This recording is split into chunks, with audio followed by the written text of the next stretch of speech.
சிறுபான்மையின சமூகத்திற்கு அரசியல் எழுச்சி என்பது மிகவும் அவசியமாகிவிட்டது. வக்பு சொத்து அபகரித்தல் திட்டம், பெண்கள் கல்வி கற்க ஹிஜாபு தடை திட்டம், மிகப்பெரிய கொடூரங்களை நிகழ்த்தியது யார் என்றால் அதே பிஜேபி RSS காரர்கள் தான். யூகேக்கு போய் படிச்சுட்டு வருவார்னு பார்த்தா குரலி வித்தையை கத்திட்டு வந்து நிக்கிறாரு. அரசியல் எழுச்சி பொதுக்கூட்டம் இன்றைய சமூகத்திற்கு மிகவும் ஒரு அவசியமான ஒரு நிகழ்வாக மாறிவிட்டது. குறிப்பாக நம் சமூகம் சிறுபான்மையின சமூகத்திற்கு அரசியல் எழுச்சி என்பது மிகவும் அவசியமாகிவிட்டது. எனக்கு முன்னால் மாவட்ட தலைவர் சுட்டிக்காட்டியது போல் நமது இந்திய நாட்டை ஆங்கிலேயர்களிடமிருந்து சுதந்திரம் வாங்குவதற்கு இஸ்லாமியர்களின் பங்களிப்பு என்பது அளப்பரியது. அதிலும் குறிப்பாக இஸ்லாமிய பெண்களின் பங்களிப்பு என்பது மிக மிக அளப்பரியது. 1857 பேகம் ஹசரத் மஹல் அவர்களுடைய தலைமையில் தான் சிப்பாய் கழகம் ஆரம்பிக்கப்பட்டது. அன்றைக்கு தான் வெடித்தது முதல் சுதந்திர போர். அவர்கள் எடுத்த முயற்சியினால்தான் இன்று இந்தியா சுதந்திரம் அடைந்து நிற்கிறது. அன்றைக்கு மட்டும் அந்த ஒரு பெண் அந்த முயற்சி எடுத்திருக்காவிட்டால் என்ன நிகழ்ந்திருக்கும்? சற்று சிந்தித்து பார்க்க வேண்டும் சகோதர சகோதரிகளே.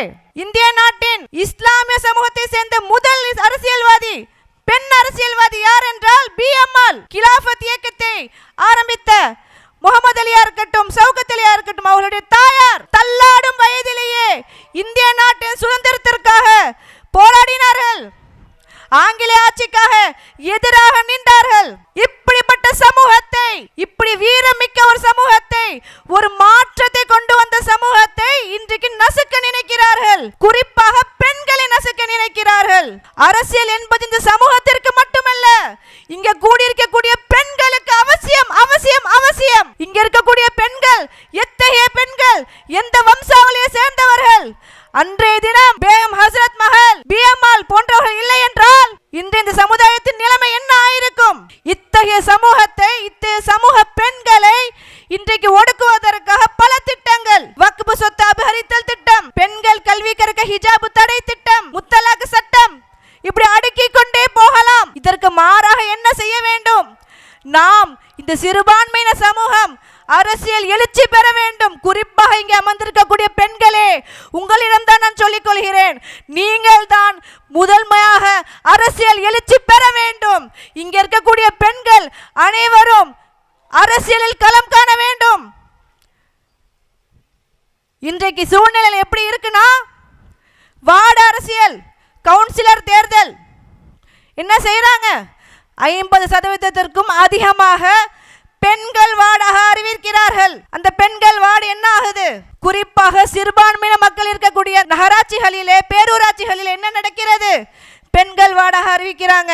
அந்த பெண்கள் வார்டில் என்ன நடக்குது? இஸ்லாமிய மக்கள் வரமாட்டாங்க, சிறுபான்மையின மக்கள் வரமாட்டாங்க.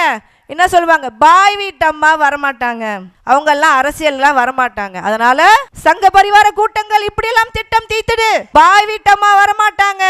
அந்த இடத்துல நம்ம மக்களை நிப்பாட்டி என்ன செய்யலாம்? நிறைய கொள்ளையடிக்கலாம், திருடலாம், இந்த மக்களின் வரிப்பணத்தை நாம் அபகரிக்கலாம் என்று நினைக்கிறது. ஆனால் அப்படியா?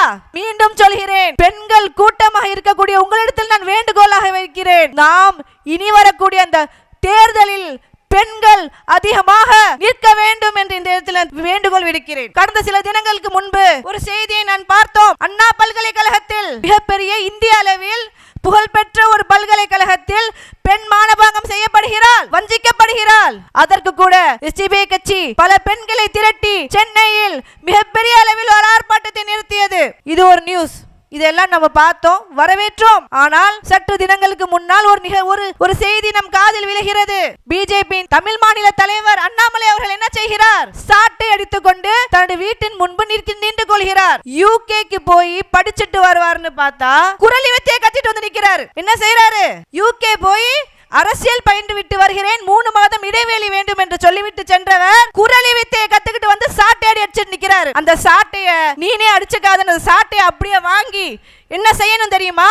ஏன்னா மிகப்பெரிய கொடூரங்களை நிகழ்த்தியது யார் என்றால் அதே பிஜேபி RSS காரர்கள் தான், சங்க பரிவார கூட்டம் தான். நீனே உன்னை அடிச்சுக்க கூடாது, வெறும் 6 முறை அடிச்சாராம். நீனே உன்னை அடிச்சுக்க கூடாது, அந்த சாட்டையை வாங்கி எங்க எழுச்சி நாயகன் முபாரக் அண்ணன் கையில கொடுங்க, நடக்கிறத பாருங்க. அப்புறம் சாட்டை மட்டும் இல்லை, அதிகாரத்தை எங்கள் எழுச்சி நாயகன் முபாரக் அண்ணன் அவர்கள் கொடுங்க, அவர்களிடம் கொடுக்க வேண்டும்.